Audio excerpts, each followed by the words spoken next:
Adults with ADHD don't learn from rewards and punishments. They don't. Or we might learn the wrong thing. Okay, that's very likely too. And that is established. So if you want to ground them, if you want to punish them, take away something, okay. But just understand that's for you. And one mom said, yep, he lost his iPad for a week. I'm like, good, if that's what you want to do, but the child will learn more from the debrief. And in the debrief, by the way, we want to teach respect when we debrief with the kids. So there are times both parties need to be ready to debrief. Hi, it's Kate from ADHDkidscanthrive.com. Before we start, I want to address the fact that I know how overwhelming it can feel to parent a child with ADHD. That's why I want to share my journey with you through my book, How We Roll: A Parent's Journey on Raising a Child with ADHD. All my experiences, insights are narrowed down into this book. To help you get started, I've made the first 3 chapters of the book available to you for free. You can check out through the link in the show notes below.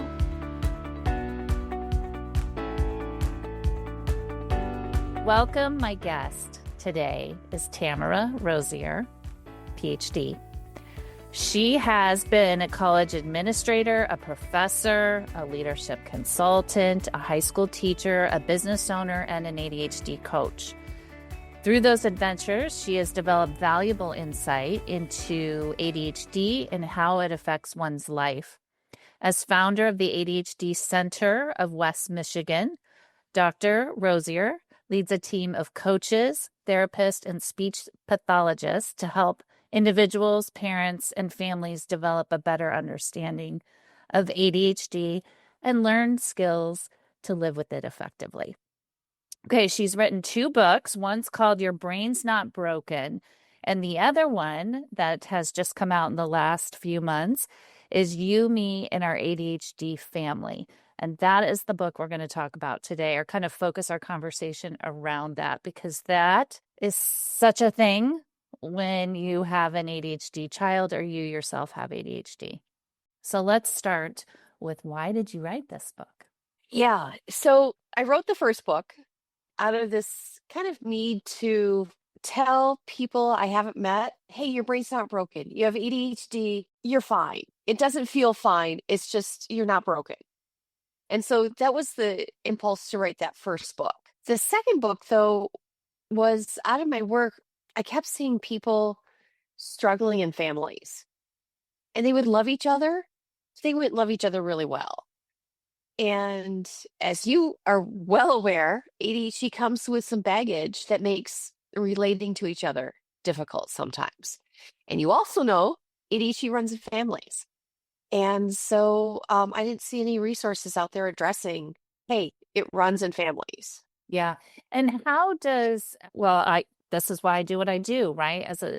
As a parent, you don't really necessarily realize what's going to, like, the dynamic changes when you become a parent and you have a child, right? And then you may not realize the dynamic of what, like, ADHD can bring into that dynamic and how difficult that can be at times when you're learning to be a parent yourself. So what is it about ADHD? What are those traits in ADHD that show up in, like, family dynamics that starts to make things difficult? Well, I talk about that in the very first chapter. And the first chapter, as you know, is called Welcome to the Goat Rodeo. And I call it a goat rodeo because, and I give a lot of examples of this in the first chapter, but it's well-meaning people who are trying to help each other, who just don't follow healthy boundaries.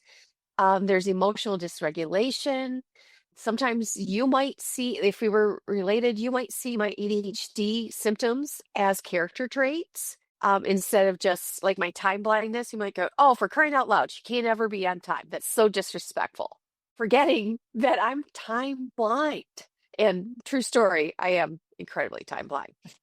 In fact, and you're on time for this podcast. Okay, first of all, thank you. I just really appreciate what you just did there. And thanks for that little dopamine hit, because I was just going to say, I get a little dopamine hit anytime I'm on time. I'm like, well, look who's a grown up right now. So thank you for that. You're welcome. But we have all these things happening in families, and families are also, and you know this, you're a parent, it's where you show your real self.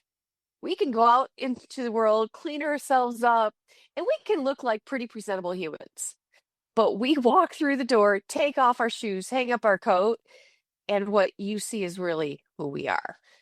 And oh, well, and think about how that really is difficult. Parenting and with children, you ask your child to go in and get his socks so you can leave the house. And you're like, for crying out loud, because you have ADHD too, like, hurry it up, let's get in the van. And he's sitting down playing Legos because he has short-term memory and forgot he went in there to get socks, Right. right? All of this causes stress in families. Yes, it does. Okay. Yes, you are correct. Okay, so let's get into kind of more like some methods that parents could use to kind of help manage, like, why is it important to figure all of this out, right? And Yeah. to work on changing the family dynamics. Yeah. Well, first of all, the parent really needs to know, are you a have or have not? Do you have ADHD? Remember, highly hereditary, right? And so if you're like, well, no, I wasn't diagnosed. Well, that's a cool story, but do you have ADHD or not? Right? Where did it come from?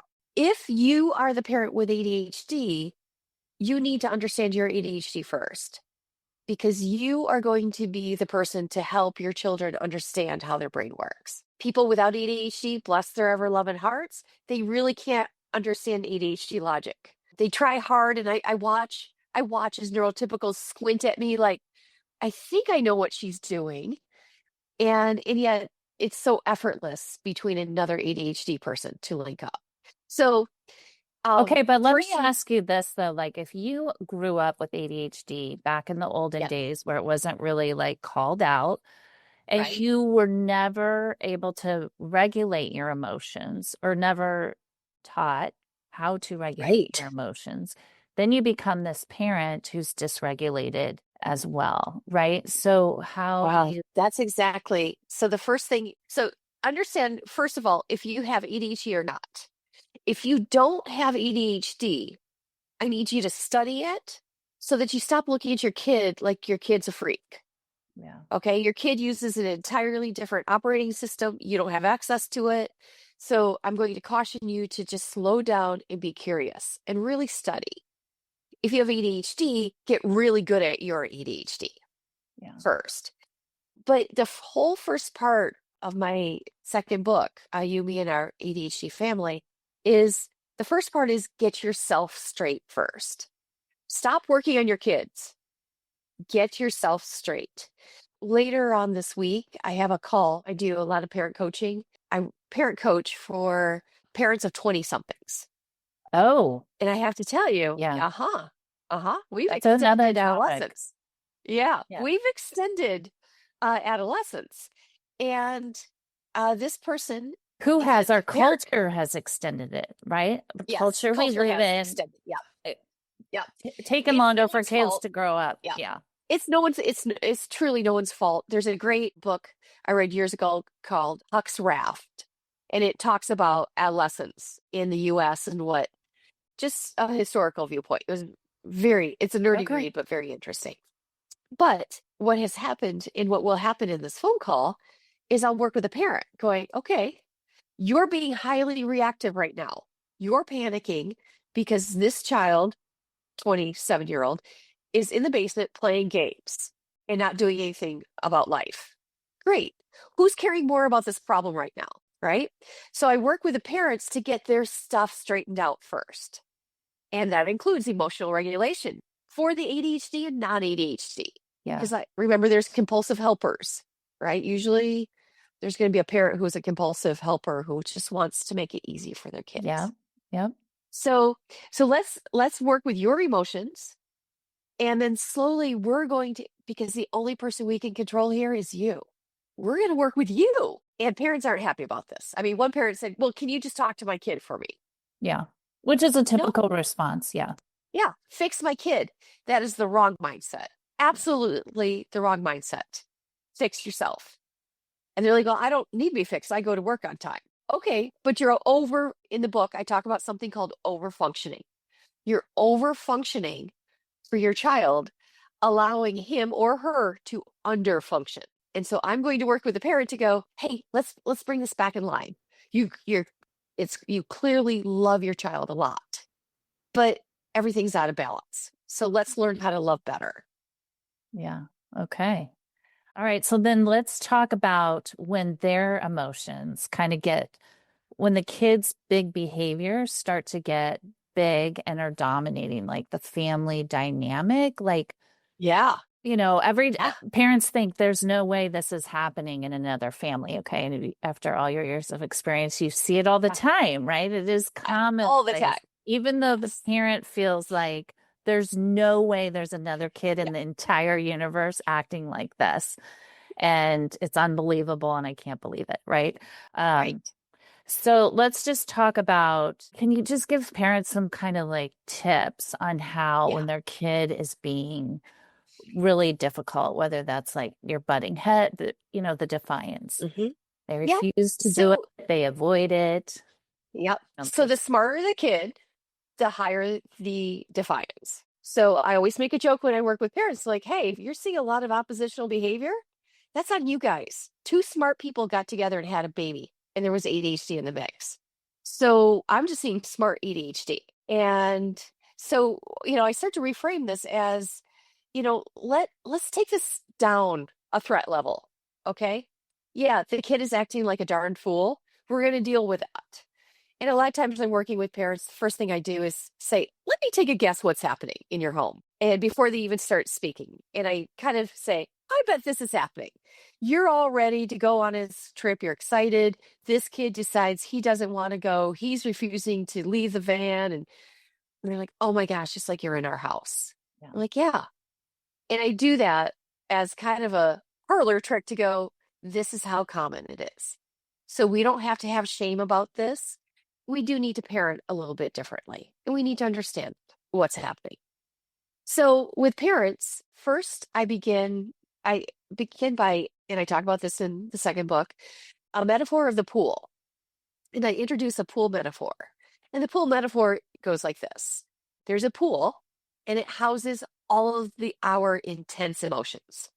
Good, bad, ugly, intense. Okay. Now, people who don't have ADHD, they have a fence around that pool, and that's great. And they probably even have a lifeguard on duty. We'll call that the prefrontal cortex. Awesome. Those of us without ADHD, including grown-ups, we sometimes don't realize how close we are to the pool.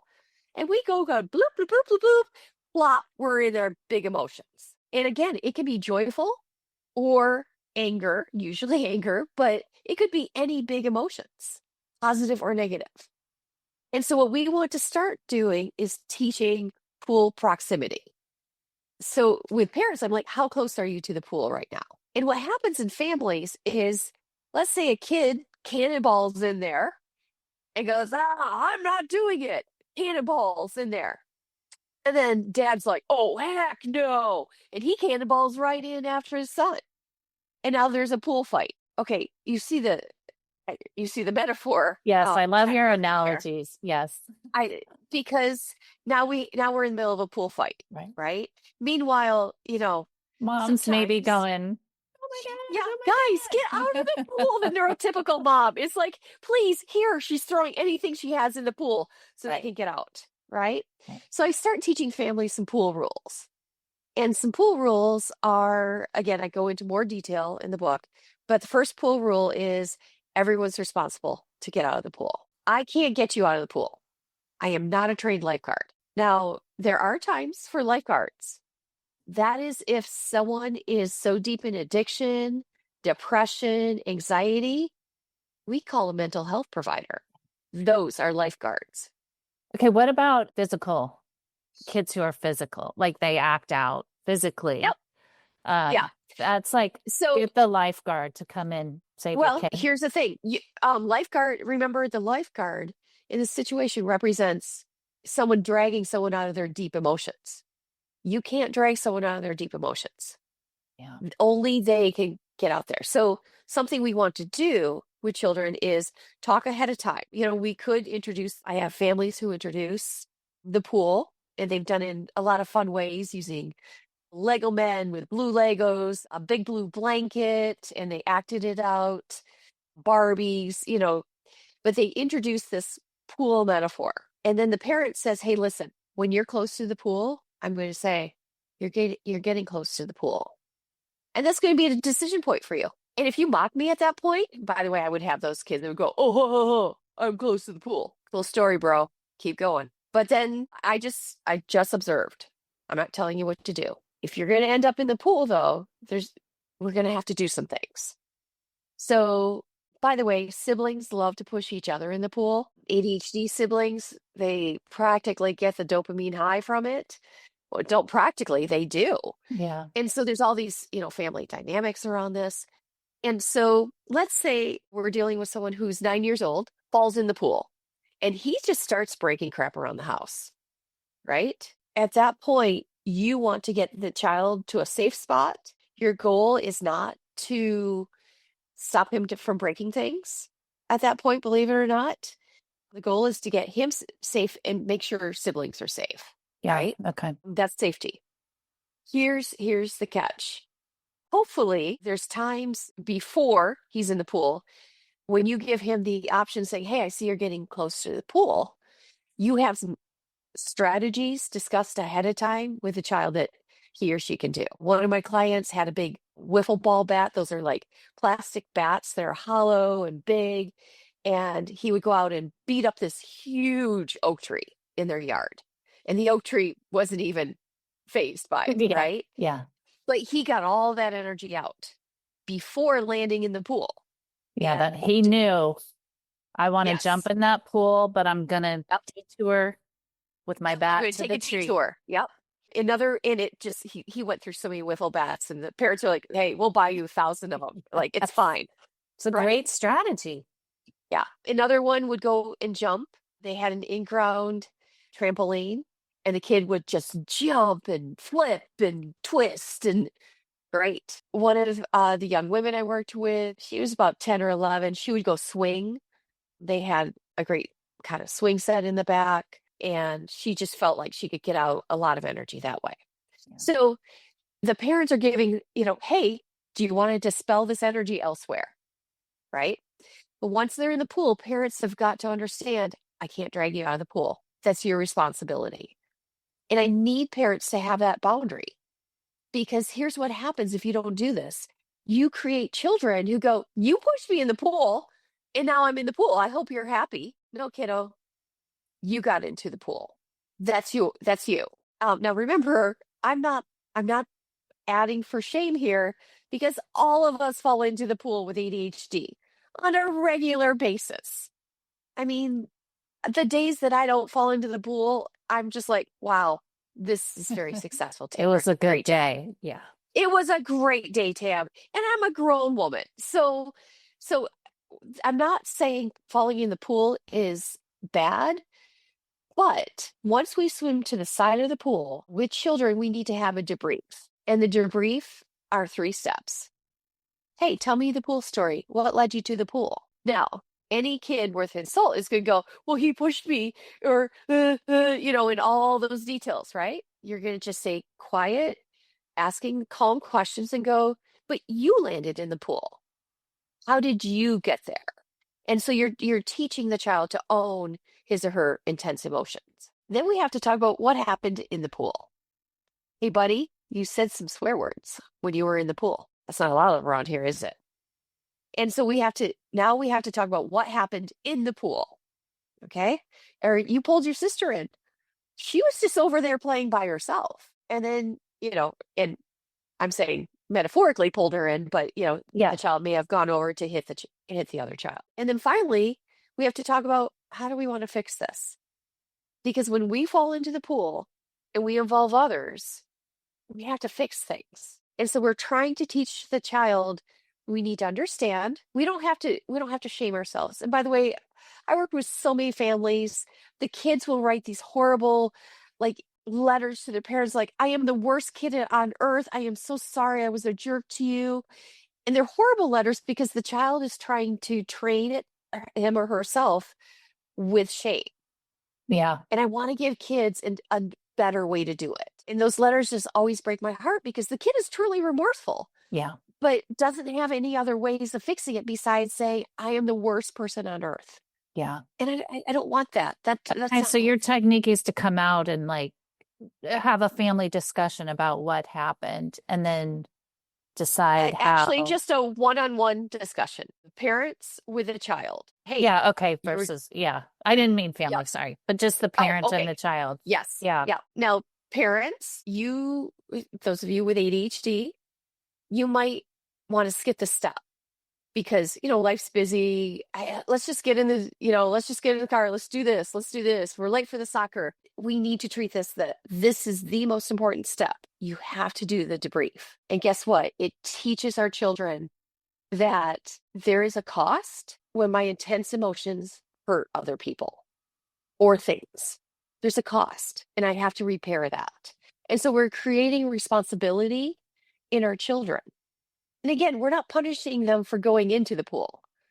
Okay, that is unremarkable, right? But getting out and figuring out how to problem solve once you're out. That's what we're trying to teach kids. Yeah. Okay.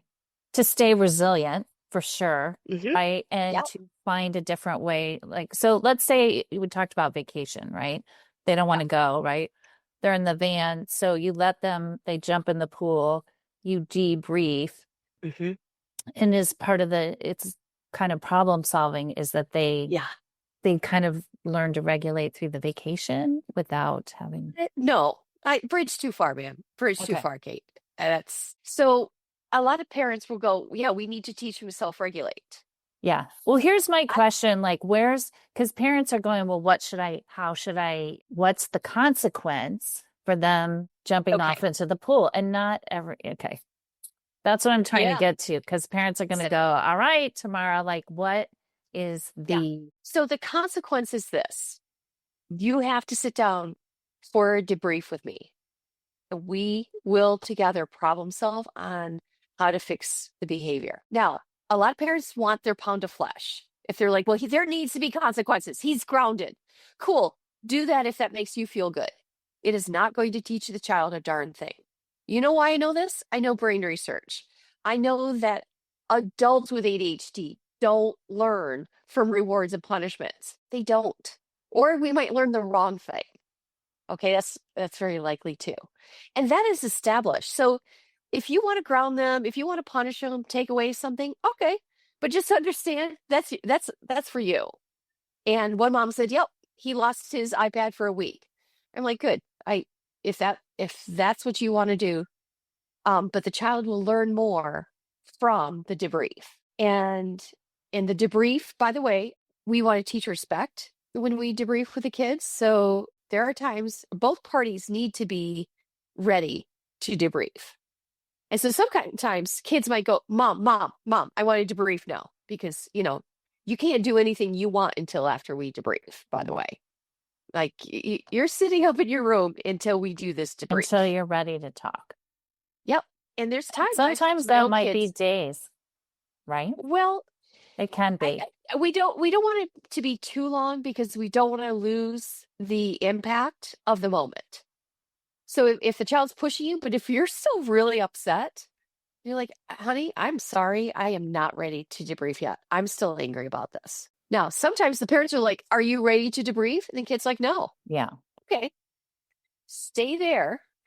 Let me be clear. You do not pass go until we debrief. And let me be very clear on what this means. I'm not forcing your hand. I will wait for you to be ready. You do not get to go outside and play until we do. And this is so important because ADHD people, sometimes we screw up and we're like, okay, let's just skip over that. Can we okay, I'm sorry. Let's just move on. And we're trying to convey the seriousness of no. We really have to understand, how did you get into the pool? What happened in the pool? And what are we going to do now that you're out of the pool to fix what happened? We have to understand those things. If not, then you're going to splash people and it's not going to be a good life for you, bud. This is important work. One time I said to one of my girls, I can still see her face, I said, this is important work that we're doing. And she just looked at me, she goes, yeah, I just don't want to do the important work. And I'm like, well, that's Artist. really honest, but we have to do it. Yeah, So, yeah. So, it's great. Okay, we have just a few more minutes, but I wanted to ask, what do you find like in your, how do parents like with burnout, right? With the cycle that you're talking about, right? It can yeah. feel like a lot of work Yeah. all the time because, it's a process for Yeah. ADHD kids to grow up. So what's your recommendation on like just kind of parents who are burning out, right? Burnout's a Yeah. real thing. Yep. And parents get stuck in this, like, they just give up, kind of like Yeah. just let them sink or swim. Yeah. And then you kind of get into and then you find yourself maybe with these kids in their 20s, right? Who are having a hard time. Like, what is your recommendation for Yeah. kids or for For parents. parents who are kind Yeah. of in this burnout So, stage? so They're first of all, tired of doing the work constantly. yeah. Yeah. ADHD kids are a handful. I know it. I'm still a handful as an adult. Most ADHD kids really want to delight you and please you. And I know you're getting tired, but really tell them anything that they might be doing right. Because these kids are looking at you and they do care what you think. And even though, they look like little idiots and they're defiant and they're sassy, they do care. And that's woven into our genetics that they care. And so please don't be stingy with love. Don't be stingy with grace. Like really go out of your way just to point out any old thing. Like at the top of this podcast, you said, "Hey, you were on time." I'm like, "Why? Thank you for noticing." Right? Because that you found something I did right. I can tell you 10 things I did wrong today. So ADHD people are always feeling that. So find something. And when you find something that your kid's doing right, that's going to encourage you. Like, you know what? All is not lost. He did show love to a small sister today. You know what? Maybe he's not going to be a sociopath. So, you're going to find hope in that and you're going to start to turn your brain. The other thing is be really clear with your energy. And this is what I mean by this. I'm an energy miser. When I was young, I would just give any old person energy. And now I'm like, whoo, this is running out. This is not a renewable resource. So, You probably had it last longer for you though than most people. oh, because there are times I get emails and I'm like, I don't really care to have an opinion on this. I don't care. It's not a big deal. And so, as parents, I want you to realize what are the big deals? What are the small deals? And I'm going to tell you the big deals are around character development. It's not about if they made their bed today. And if you think it is, I think you're missing the mark. Now, ADHD kids, a lot of times they're slobs. Okay. I have 3 of my own ADHD kids. They're a mess. I mean, they grew up, they're fine, they're adults, professionals. I think one of them's still a mess, but I mean, meaning like messy, a messy Yeah. person. Yeah. And kids, if you're listening, you can guess and fight amongst yourselves.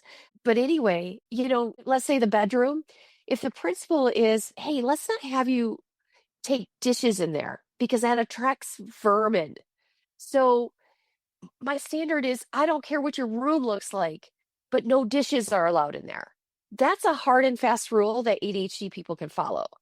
But keep your room clean, that's vague and that's so really hone in on what you want. And also hone in on your own boundaries. The book talks about this. If you're tired of chasing people's laundry, hockey equipment throughout the house, let your kid fail because I'm no longer willing to do it. So get straight on those boundaries about what you're willing to do and unwilling to do. And what you're willing to let go of, right? I Yeah. guess like Yeah. if they don't show up at hockey with the gear, you got to let that go, right? Oh, their coach is going to yell at them, something Yeah. fierce. Yeah. And then they're going to remember that. Yeah. If it takes them a whole season, right? Just kind of allow that. Yeah. Yeah. So, but keep focused on the character traits. When I work with parents, I ask, well, what character traits do you want to raise in your children? And they're like, oh, I don't know. I've never thought about it. I'm like, okay, if you had 3, what are the 3 we're going to parent for? I can tell you my 3. I wanted leadership, integrity, and strength. And those are 3 that I have all girls. And I'm like, I think that's what it's going to take for women to carve their way into the world. So that's what I'm going to do. And so, as their rooms were a mess. They didn't pass all their classes, but were they showing the traits that the character traits I was trying to develop? And they have other marvelous traits too Yeah. that I Yeah. are just I there love by that you God's said mercy. that, right? Because that's what you focused on as a parent to help you decide what was a big deal and what wasn't, Yeah, right? yeah, In your daily family life. yeah, It kind of helps you prioritize yeah. Otherwise, I where to get focus. yeah. We were in an affluent high school where everyone's child is gifted. Everyone's child is going to delightful places. And I had ADHD kids who were struggling. And it really helped me from getting caught up in the comparing my kids with other kids. It gave me some kind of landmark to go, okay, but are they showing integrity? Are they showing leadership? Are they showing strength? So that's that's just what I did. Now remember, I survived it. My youngest is 23. So, I can go, whoo, my youngest doesn't even have ADHD, so frankly, she raised herself. She was born 40 years old. I don't deserve this kid. But the others, all my ADHD kids in July will be 30 and above. So Congratulations. And they have a they're good daily, sense of themselves and their in they're life. amazing people to be around. They're funny and they're incredible. They're doing very well in their jobs, in their careers. So I love watching their sense of self, how it's established. And we spend time together, not because we have to, but because we like each other. Yeah. Good job, That Mother. to me is oh, well, here's the thing. I did not know that while I was going through parenting. And any parent out there, I would just want you to know I screwed up plenty. And I think love covers a lot of it, Yeah. because I always went after the relationship. Yeah. And I think I like your character to focus on what kind of character you want Yeah. to develop in your kids. And if you keep that and stay the course, you're Yeah. a shining beacon of light on, it Yeah. works out over Yeah. the course of Over time. time. You got to play the long game with ADHD Yes. kids. You got to play the long game. 30 years old, folks. That's when you can go, woo, it's great. So, yeah. Yeah, that's wonderful. Thank you for sharing all these stories and your wisdom and your Well, analogies. thanks for This was having just me. a wealth of information. So I appreciate it. And I'm sure everybody who listens will get a lot out of this. So thank you. Well, thanks. And thanks for your podcast. Parents need you. So Yeah. thank you for the work you're Thank doing. you. Yeah, thank you.